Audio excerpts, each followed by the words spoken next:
When the King of Pirates took command of a squadron of 6 ships with over 150 cannons and 400 men, he set his sights on the greatest heist in history. When the man who would become known as the most successful pirate to ever live was just a poor sailor in the British Navy, he gained his sea legs fighting in pitched battles against the French, and after rapidly rising up through the ranks, joined the crew of a mighty Spanish-backed frigate, where he was named its first mate. But when the English crew were stuck at port in Spain for 6 months without pay, the cunning mariner plotted a mutiny, and sailing silently out to sea in the dead of night, cast the captain and his loyal men back to the mainland on a small boat. Convincing his cutthroat crew to seek their fortunes along the lucrative trade routes of the Indian Ocean, he cut away much of the ship's deck to reduce its weight, and being now the captain of the fastest warship on the high seas, outran pursuit by the East India Company and renamed his fearsome frigate the Fancy. When he sailed around Africa and approached the notorious pirate den of Madagascar, the pirates fled from his mighty vessel in terror, thinking she was still in the service of the Royal Navy. But after joining forces with 5 other ships and being named admiral, he resolved to attack the most profitable prize in the entire world, the massive convoy of the Mughal Emperor sailing back to India after its annual pilgrimage to Mecca, laden with gold and jewels from selling their priceless finery to their fellow pilgrims. Falling upon the 25-ship fleet without warning, he set his sights on the most enormous treasure ship of them all, the 1,600-ton Ganja Sway.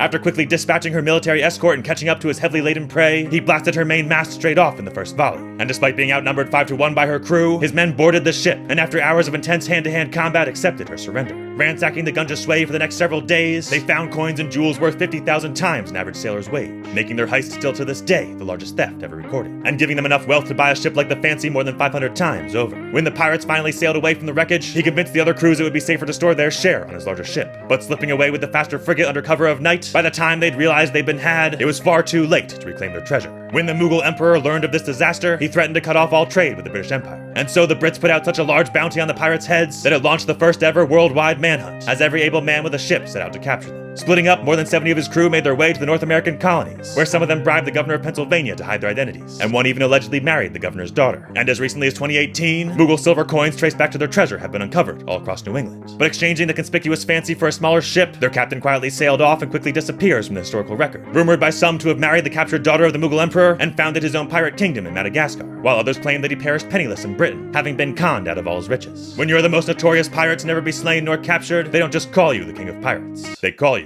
Henry Avery.